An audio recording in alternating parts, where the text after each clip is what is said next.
La lección que vamos a considerar en esta mañana se titula Bienaventurados los mansos. El Señor Jesús, ahí en Mateo capítulo 5, versículo 5, dijo: Bienaventurados los mansos, porque ellos recibirán la tierra por heredad. La mansedumbre es una virtud que muy pocas personas aprecian, y a veces se debe a la ignorancia que hay respecto al significado de esta palabra. Muchos piensan que ser manso es ser una persona débil, que ser manso es ser cobarde, o que es ser tímido, pusilánime, o alguien a quien todo mundo pisotea.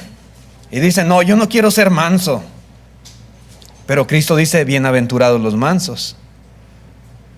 Entonces debemos de apreciar lo que significa esta virtud y tratar de ser personas que ponen en práctica en su vida la mansedumbre.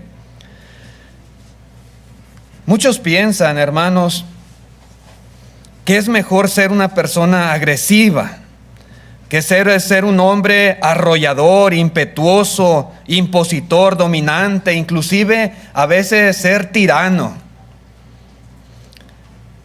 Dicen algunos: dichosos los que tienen este carácter, esta personalidad, porque estas personas son los que llegan lejos. A los que son así les va muy bien. Pero repito, Jesús no dijo: bienaventurados los tiranos, bienaventurados los impetuosos. Él dijo: los mansos. ¿Sí? Así que es muy importante, hermanos, entender lo que implica esta bienaventuranza que nuestro Señor Jesucristo está expresando aquí en Mateo capítulo 5, versículo 5. Contrario a lo que el mundo pueda pensar, el Señor dice: bienaventurados los mansos. Ahora bien, ¿qué significa ser manso? ¿Qué significa?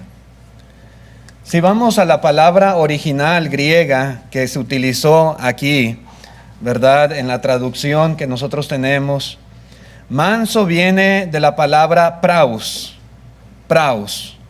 y se puede traducir también como gentil, como afable, como sumiso, como agradable, como obediente.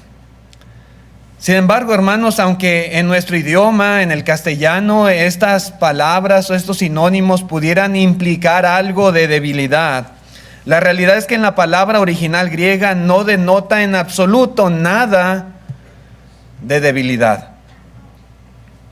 Por el contrario, una persona mansa implica en su significado que es una persona fuerte.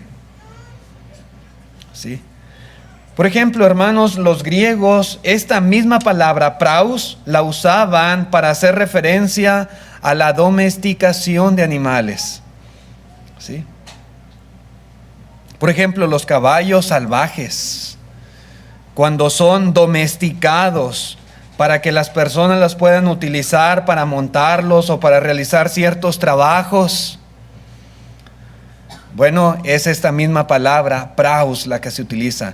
Lo amansa, ¿verdad? De ser un caballo indomable, salvaje, rebelde, que nadie puede dominar. Bueno, después de hacer este trabajo de domesticarlo, ahora es un caballo manso, ¿verdad? Un caballo que se puede utilizar para muchos beneficios, que en aquellos tiempos eran muy útiles para las personas. Una vez domesticado, ahora es un caballo que obedece la palabra de mando, que obedece a las riendas. ¿Es un caballo débil? No, no es un caballo débil. Sigue siendo el mismo caballo con la misma fuerza, la misma potencia. Solo que ahora es un caballo obediente. Es un caballo sumiso. Es un caballo que obedece a la orden que se le da. Que si se le dice que camine, camina. Y si se le dice que se detenga, se detiene. Y se le jala la rienda para que gire a la derecha, lo va a hacer. O a la izquierda de la misma manera. Ahora está, decimos, amansado. ¿Sí?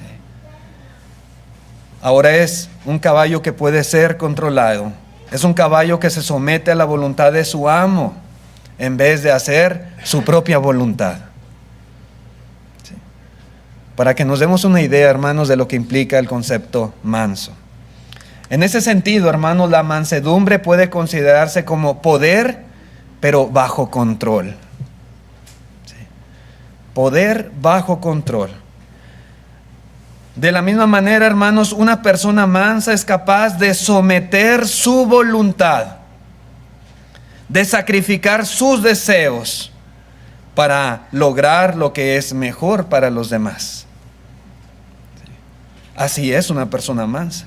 Por eso es bien importante que nosotros, como seres humanos, como personas, aún como cristianos, aprendamos a someter nuestros deseos, a someter nuestros impulsos, a someter nuestros intereses bajo el control de Dios.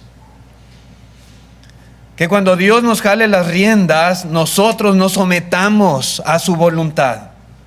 Que cuando Dios nos dirija y nos diga, por este camino vas a ir, que nosotros lo hagamos tal cual Él nos indica. Eso es mansedumbre.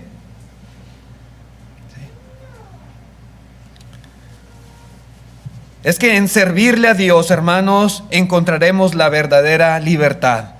En someternos a su voluntad vamos a encontrar también descanso para nuestras almas. Hay personas que piensan que someterse a Dios y ser obedientes a Él, ser sumisos a Él, es como ser esclavos, pero es todo lo contrario. Ahí es donde está la verdadera libertad.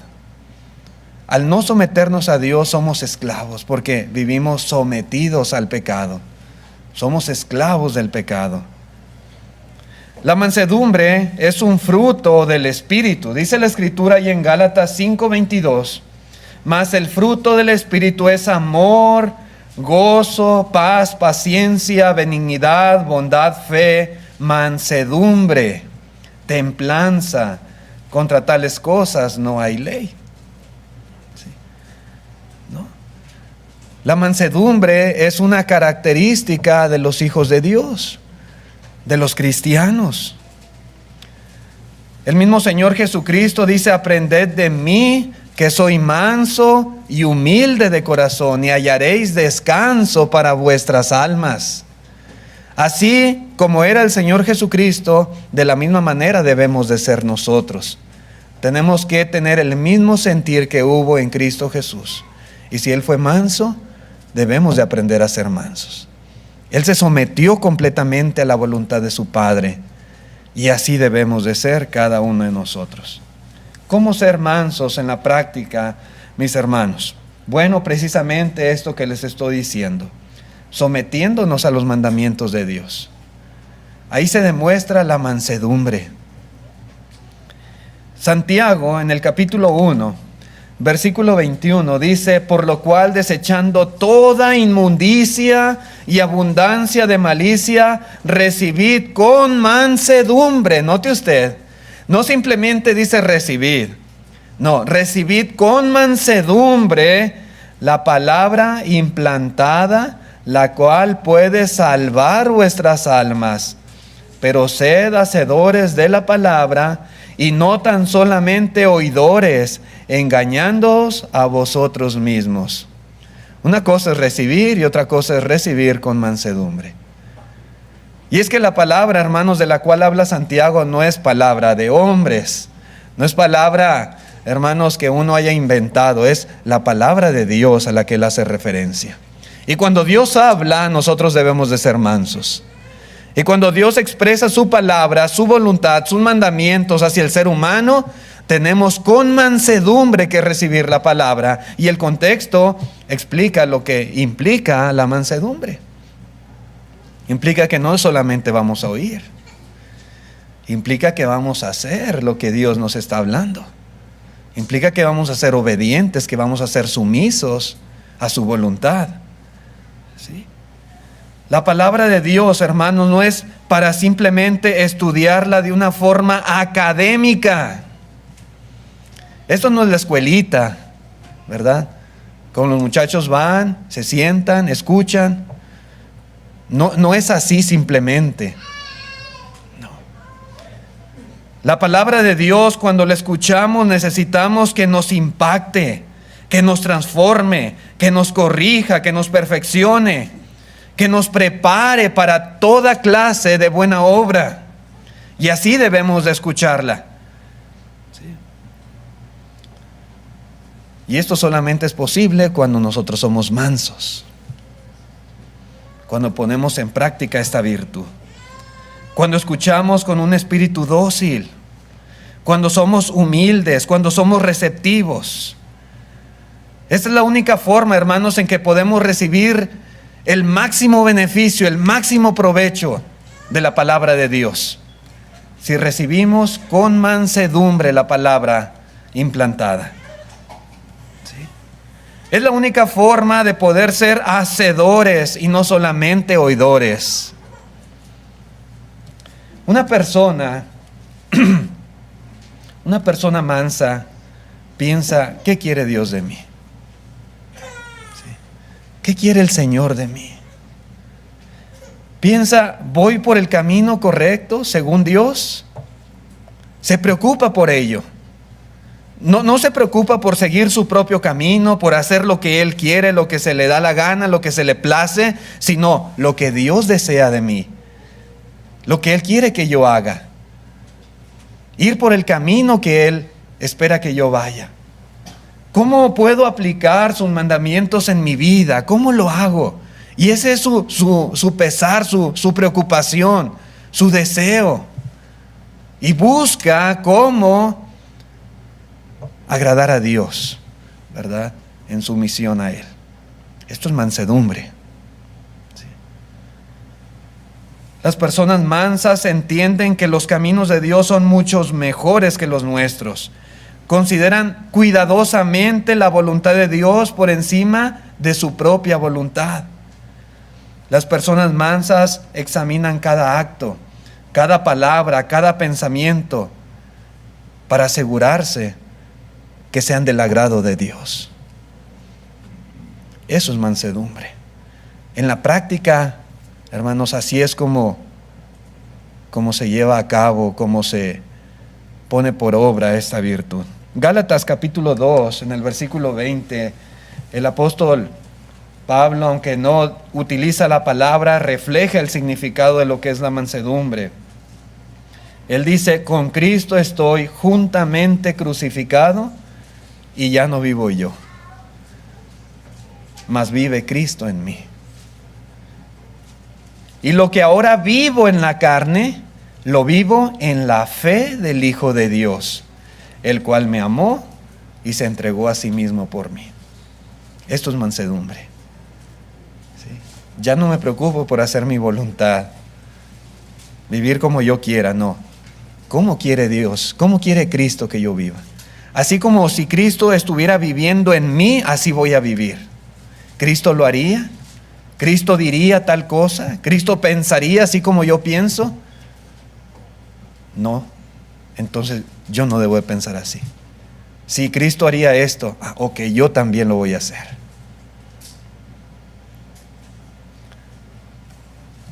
Ser manso es someterse a los mandamientos del Señor. Pero también en la práctica, hermanos, la mansedumbre implica no renegar de Dios cuando la estamos pasando mal. ¿Sí? Una persona mansa puede enfrentar circunstancias sumamente difíciles, situaciones muy dolorosas, muy tristes, pero eso no va a ser causa para que se rebele contra Dios. ¿Sí? Eso no lo va a hacer renegar de Dios o darle la espalda a Dios. Porque una persona mansa entiende que Dios tiene el control de las cosas. Que Dios está a cargo de mi vida. Que Él sabe lo que hace, inclusive cuando permite que nosotros experimentemos el sufrimiento. Dios sabe todo.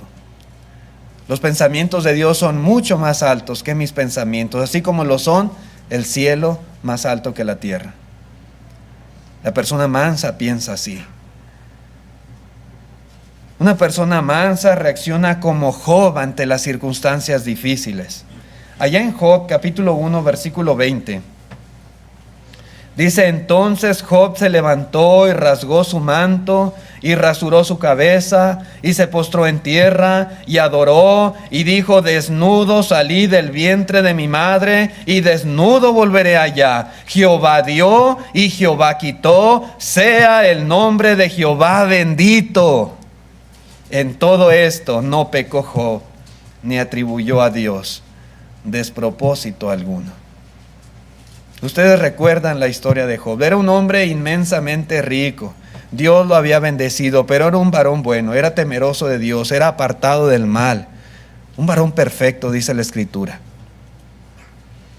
Y Satanás le acusó delante de Dios y dijo, Él te sirve, Él te adora, porque tú lo has cercado en todas las cosas que tiene y le has bendecido y le has prosperado y le has llenado de abundancia. Por eso Él te sirve, pero quítale lo que tiene y verás si no blasfema contra ti en tu misma presencia, dice Satanás. Y Dios permitió al diablo quitarle a Job todo lo que tenía. Nada más le dice, no lo mates.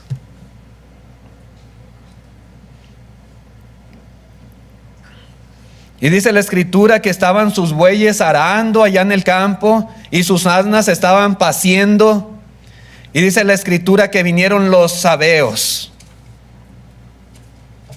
Y dice la Escritura eran como 500 yuntas de bueyes lo que tenía y como 500 asnas.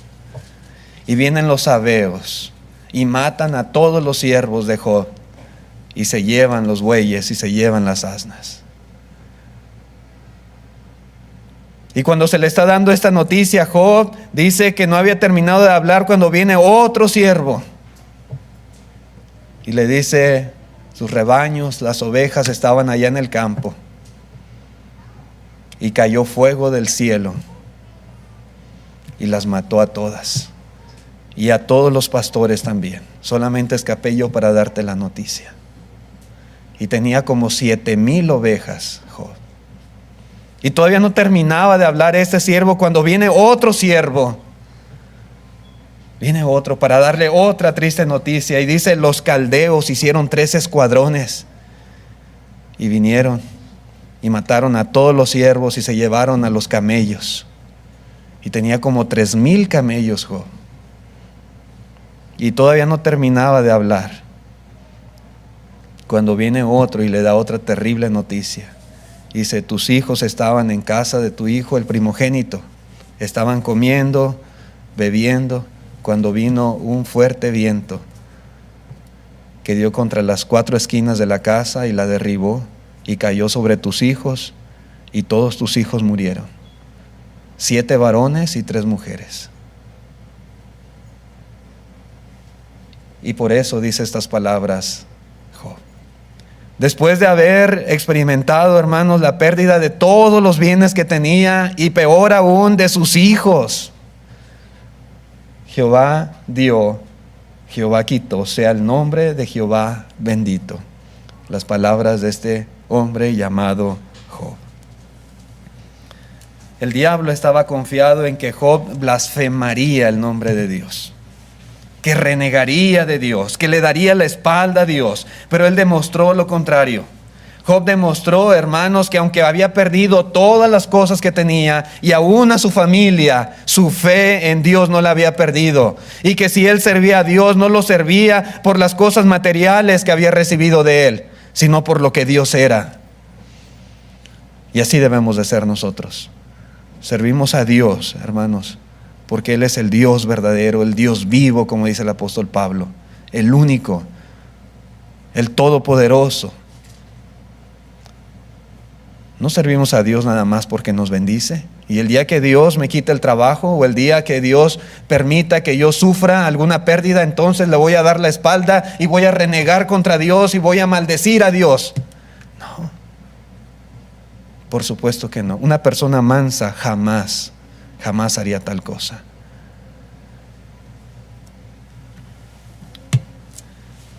Job adoró a Dios y aceptó su voluntad, aunque esta era muy, muy dolorosa. Pero lo aceptó y adoró a Dios. Su esposa, hermanos, no demostró ser mansa. todo lo contrario. En el capítulo 2, versículo 7, podemos ver que la historia de Job continúa.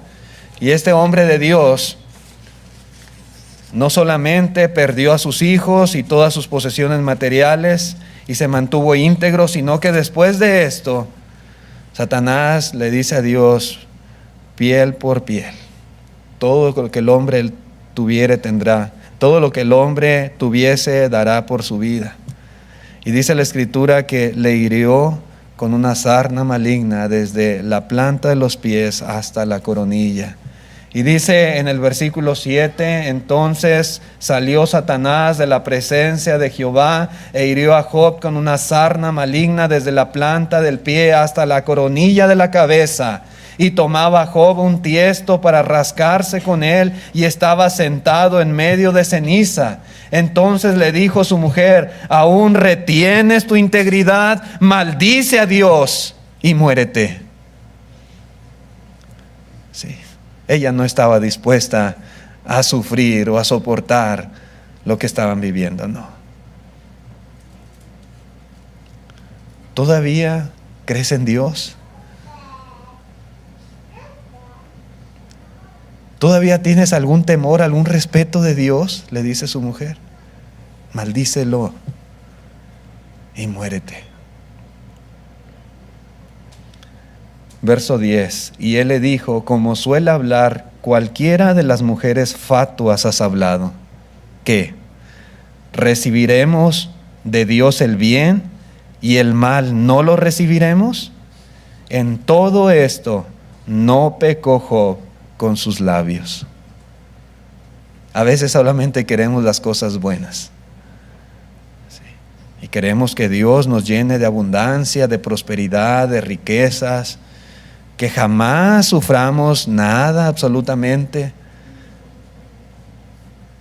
Y queremos que así sea nuestra vida. Una vida próspera, de paz, de bonanza. Pero Job nos enseña una gran lección. Nos enseña que debemos estar dispuestos, de la misma manera que recibimos las cosas buenas, a recibir también las cosas malas. Cuando una persona tiene esa actitud, demuestra ser una persona mansa. Y es que muchas veces Dios permite cierta clase de sufrimientos. Los sufrimientos nos enseñan lecciones. ¿Sí? Nos enseñan a ser humildes, nos enseñan a ser dependientes de Dios, a acercarnos más a Él, a buscarle más a Él. Las personas mansas siempre consideran y siempre buscan aprender lecciones que en tales problemas o situaciones se encuentran. Hay lecciones para nuestra vida. Hay lecciones que Dios quiere que veamos y aprendamos. Las personas mansas consideran. Reconocen que Dios puede utilizar aún las dificultades para su bien.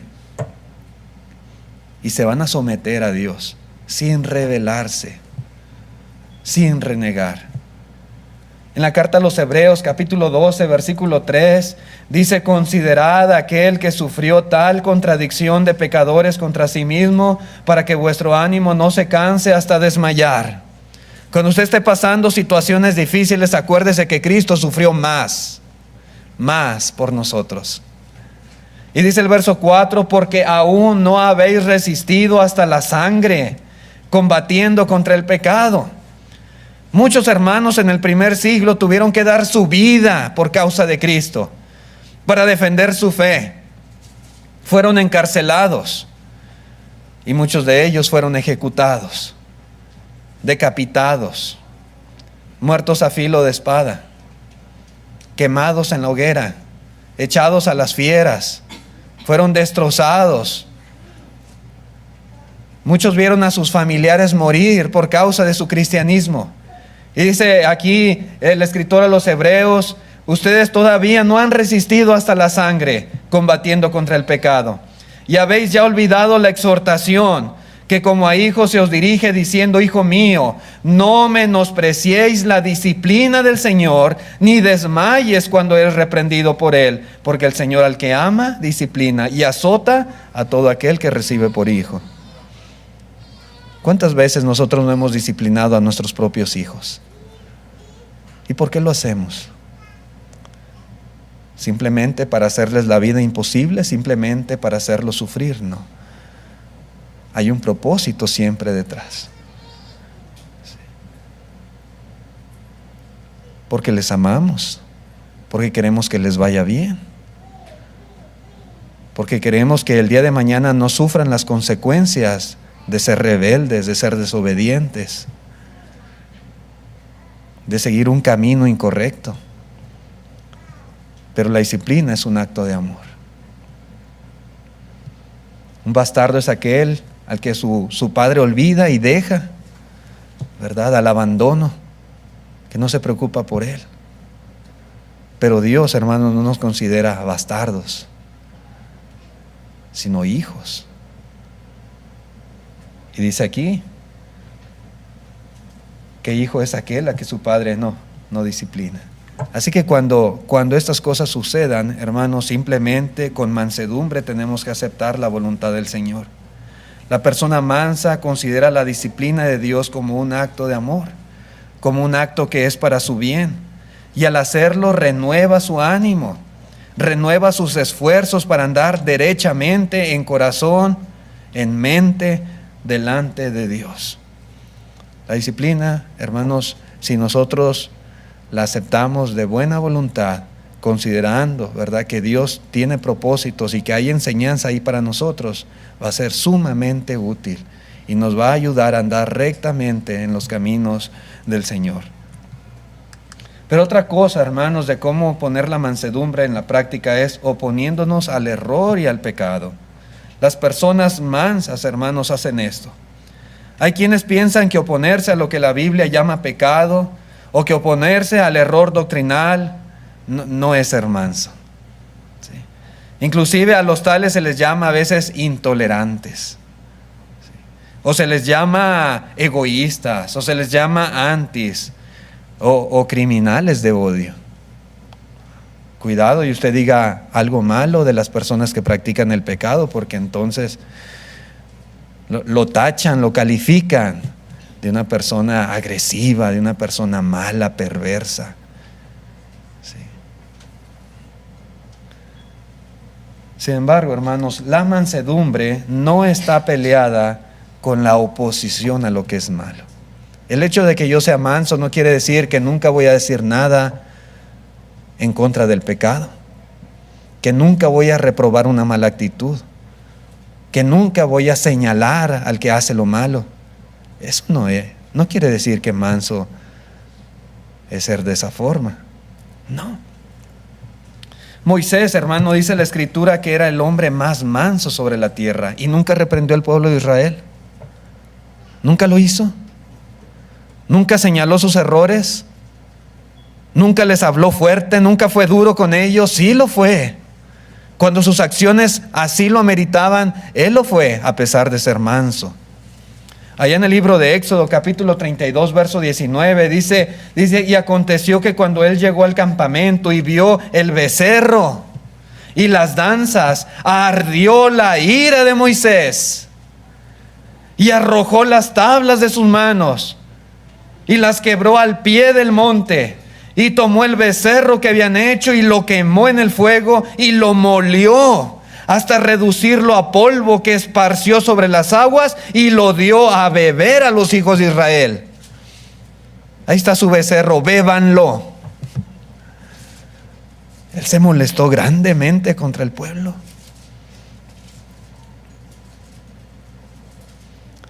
Hermanos, los reprendió con dureza. No era para menos lo que estaban haciendo. Apenas los dejó un poco de tiempo para ir a recibir los mandamientos de Dios ahí al monte Sinaí, y ya se habían hecho un becerro de oro y lo estaban adorando. Pero era el hombre más manso sobre la tierra, sí. Pero eso no quiere decir que que no les va a hacer ver sus errores y no los va a reprender. El Señor Jesucristo, siendo manso y humilde de corazón, hermanos, Él muchas veces reprendió a los falsos maestros, a los escribas y fariseos, y a todo el que requiriera de exhortación.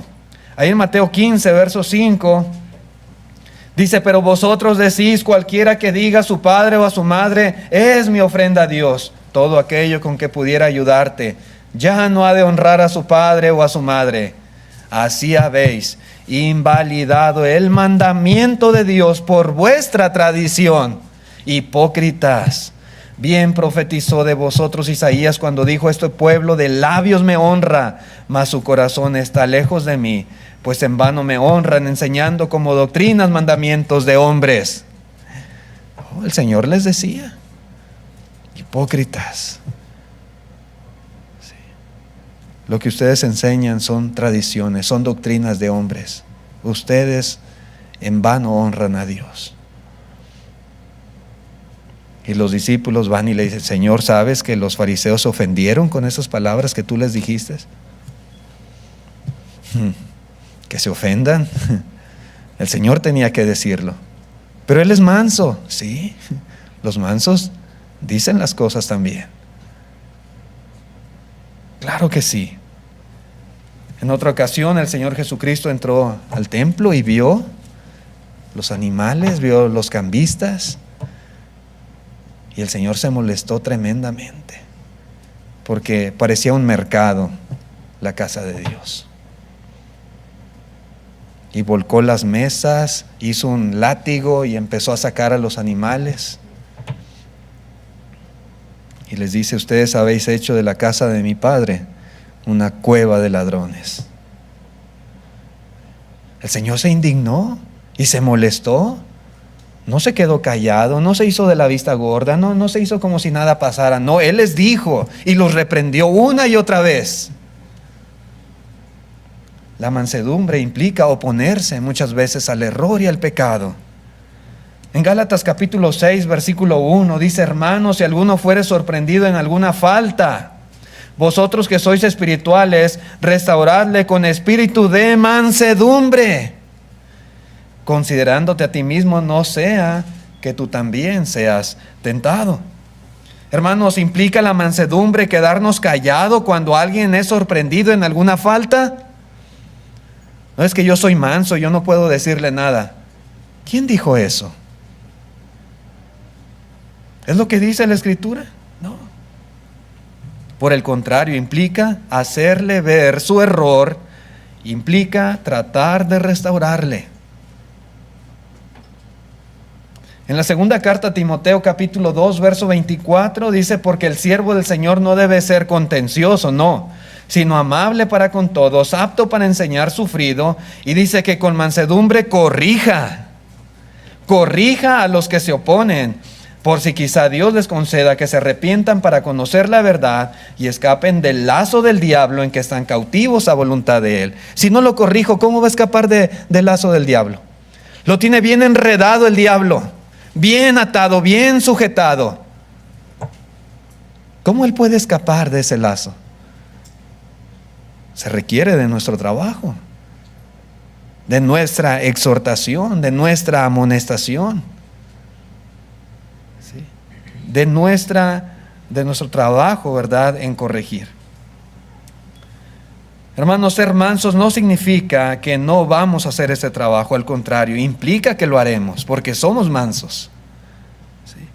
Cuando alguien es sincero, porque hay mucha gente sincera, hay mucha gente honesta, pero es ignorante de la voluntad de Dios. ¿Sí? No conoce lo que es correcto.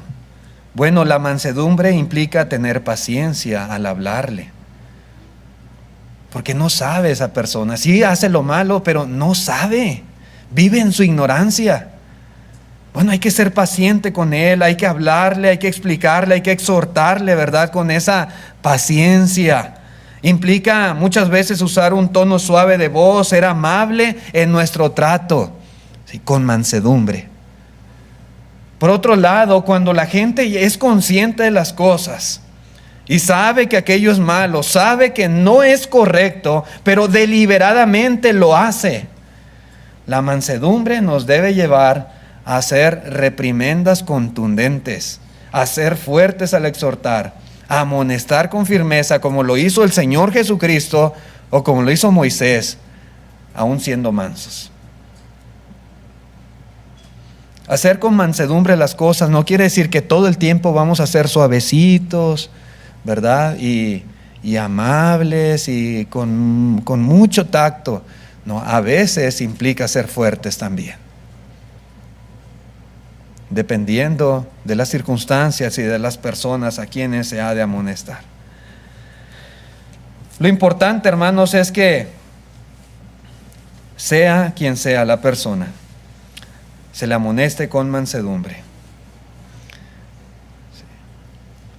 Le vamos a amonestar no porque somos contenciosos, dice aquí el apóstol Pablo a Timoteo, no porque somos disputadores, no porque yo quiero ser el campeón de las discusiones, no es por esa la razón.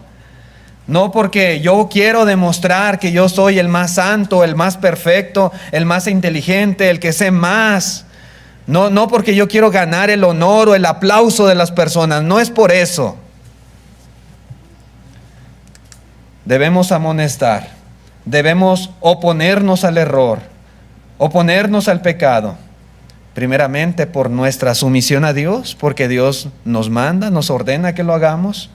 Y en segundo lugar, por una preocupación sincera, genuina, por el bienestar de tales personas, porque queremos que su alma se salve. Queremos que esa persona no vaya a condenación. Y por eso le exhortamos, le animamos, y muchas veces tal vez tendremos que reprenderle inclusive. A muchos no les gusta que les hagan ver que están mal. Se lo diga como se lo diga. Casi a la mayoría no nos gusta. Pero una persona mansa acepta cuando se le reprende también.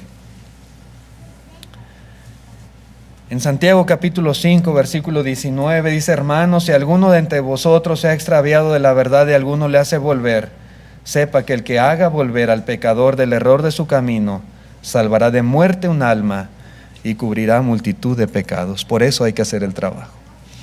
Sí. Por eso, para salvar su alma.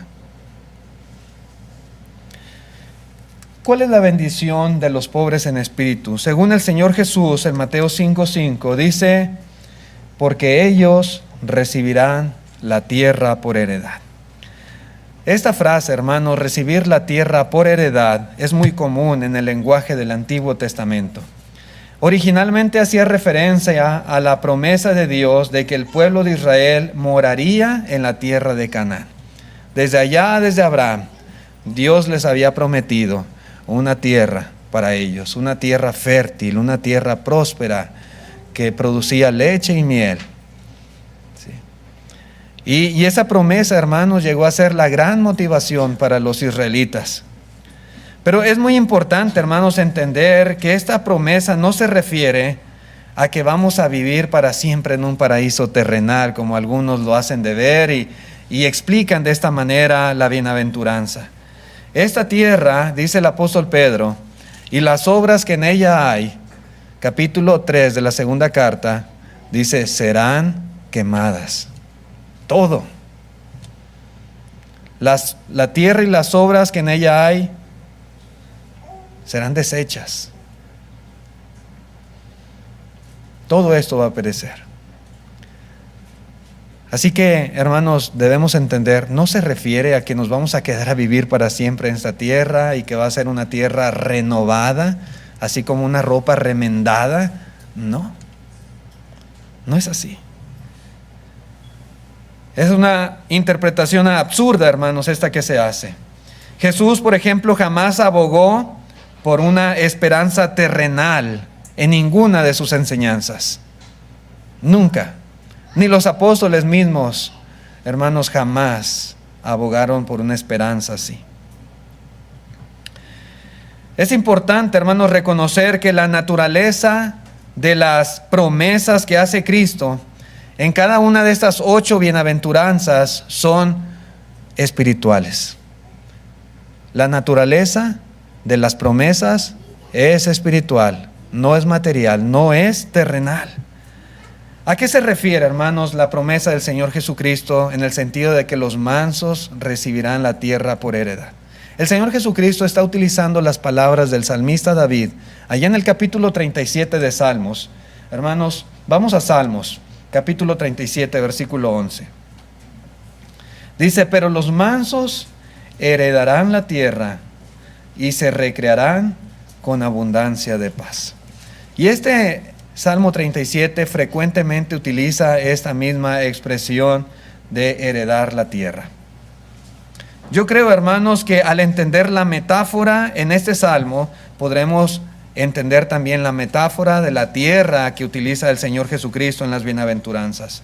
Si usted observa todo el contexto, y ahorita no tenemos tiempo, pero usted lea todo el capítulo 37, usted puede ver versículo tras versículo cómo el salmista explica el concepto de esta mansedumbre. Dice, los mansos heredarán la tierra. Y hace esta conclusión, y se recrearán con abundancia de paz. Pero usted vaya observando versículo por versículo y está explicando el concepto de la mansedumbre. No te impacientes ni tengas envidia, confía en Jehová y haz el bien, deleítate en Jehová, encomienda a Jehová tu camino, guarda silencio ante Jehová y espera el bien, no te excites a hacer lo malo. Una y otra vez, y se da una serie de bendiciones si nosotros ponemos en práctica estas virtudes, ¿verdad? Hay bendición tras bendición cada que se hace referencia a algo así. Al poner en práctica, hermanos, estos aspectos propios de la mansedumbre, David dice y concluye que morarían en la tierra y que recibirían su herencia. Versículo 3, 9, 11, 18, 22, 29, 34, una y otra vez se dice que han de recibir la tierra como herencia. Hermanos, note que David no está diciendo que los judíos iban a gobernar el mundo entero, como algunos piensan. Tampoco David está hablando de Canaán, porque ya la poseían. Ya habitaban en la tierra de Canaán, en esa tierra que Dios prometió allá a Abraham y a su simiente. No es esa tierra a la que, dice David, habrían de recibir. Él usa esta frase como una metáfora para asegurarles que tendrían todas las promesas que Jehová les había hecho. Él habla de los malos y dice, ellos van a ser destruidos, pero los que confíen en Jehová recibirán la tierra por heredad. Es decir, recibirían las preciosas promesas de Dios. Ese es el punto. Recibir la tierra fue la promesa más grande que habían recibido desde que el pueblo de Israel comenzó en sus orígenes. Desde allá, desde Abraham. Fue símbolo de la promesa de Dios. Y ellos la habían recibido. Habitaban en ella. David ahora era rey en esa tierra. Así que cuando se dice, ¿verdad?, que confíen en Dios, que pongan a Él en primer lugar, que depositen en Él su confianza y que Él hará y que Él les va a bendecir, se utiliza esta frase, recibirán la tierra. Es decir, Dios va a cumplir en ustedes las promesas que Él ha hecho. Ese es el significado de la palabra recibir la tierra por heredad.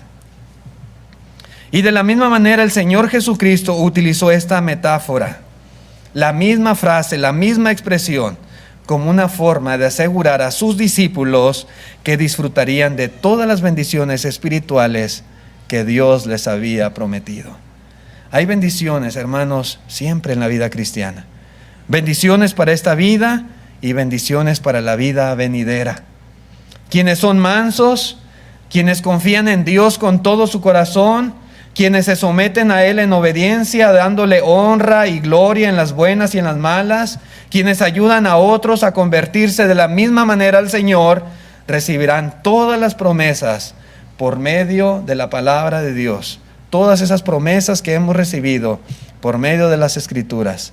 Promesas que Dios ha hecho y promesas cuyo dador de ellas es fiel y las cumplirá.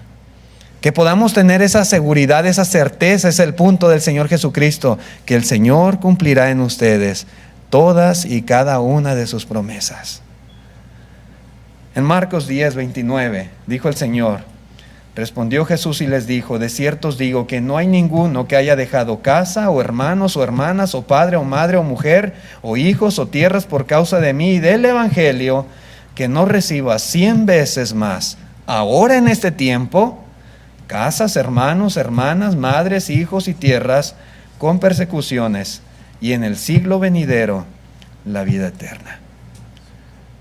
Hay muchas promesas. Pudiéramos pasarnos todo el día buscando y leyendo las promesas del Señor para sus hijos. Todas y cada una de ellas se cumplen. El Señor no está hablando aquí de títulos de propiedad, ¿verdad? No está hablando de personas literalmente, ¿sí? Está hablando de cuando nos hace falta un padre o una madre, cuando nos hace falta una casa, porque la hemos perdido, los hemos perdido por causa de Él y del Evangelio. Dice el Señor: no les va a faltar. No les va a faltar una madre, un padre, un hermano, una hermana. No les va a faltar una casa. Si ustedes son cristianos y son mis discípulos, esas cosas no les van a faltar. Es promesa del Señor. Y lo hemos visto cumplido muchas veces. Yo lo puedo decir, esta promesa del Señor se ha cumplido en mí. Y yo tengo aquí muchos hermanos y hermanas, y a lo mejor mi mamá está muy lejos. Mi papá está muy lejos allá en México y pocas veces las veo al año. Pero yo aquí tengo hermanos y hermanas, padres y madres, y muchas casas también. Y dice el Señor: y en el siglo venidero, la vida eterna. Ese será el cumplimiento final y definitivo de la promesa de recibir la tierra por heredad. Todas las promesas del Señor se van a cumplir. Ese es el punto de Cristo Jesús. No hay mayor incentivo para esforzarnos a vivir en este mundo como Dios desea que el saber que un día moraremos en el cielo. Aún los patriarcas, aún los profetas tenían esto en su mente, en su corazón. Los cristianos del primer siglo, y nosotros también debemos de tener la misma esperanza. En Hebreos 11, verso 13, dice: conforme a la fe murieron todos estos sin haber recibido lo prometido, sino mirándolo de lejos y creyéndolo y saludándolo y confesando que eran extranjeros y peregrinos sobre la tierra, porque los que esto dicen claramente dan a entender que buscan una patria, pues hubiesen estado pensando en aquella de donde salieron, ciertamente tenían tiempo de volver, pero anhelaban una mejor, esto es, celestial. Por lo cual Dios no se avergüenza de llamarse Dios de ellos, porque les ha preparado una ciudad. Dios ha preparado una ciudad celestial, la ciudad de Dios. Esa ciudad a la cual estos hombres aspiraban un día a habitar, vivir en ella. Y esa promesa la hizo el Señor Jesucristo. Y Él dijo: voy pues a preparar lugar, allá en la casa de mi Padre, allá en el cielo, para que donde yo estoy, vosotros también estéis. Recibir la tierra por heredad quiere decir, hermanos, que Dios va a cumplir sus promesas. Las promesas que son para esta vida y las promesas que son para la vida venidera. Así como cumplió la promesa con el pueblo de Israel y les dio esa tierra, la entregó en sus manos, de la misma manera hará exactamente lo mismo con nosotros. Por eso, bienaventurados los mansos, aquellos que se someten a Dios y a su voluntad, porque ellos verán el cumplimiento de todas esas promesas y las experimentarán y las disfrutarán en carne propia.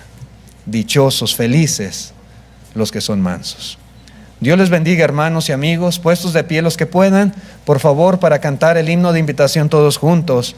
Y si después de este himno hay algún amigo, alguna amiga que quiera obedecer el Evangelio, que con mansedumbre quiera someterse a la voluntad de Dios en esta mañana, obedeciendo el Evangelio, puede hacerlo. Nosotros le invitamos, el Señor le invita también.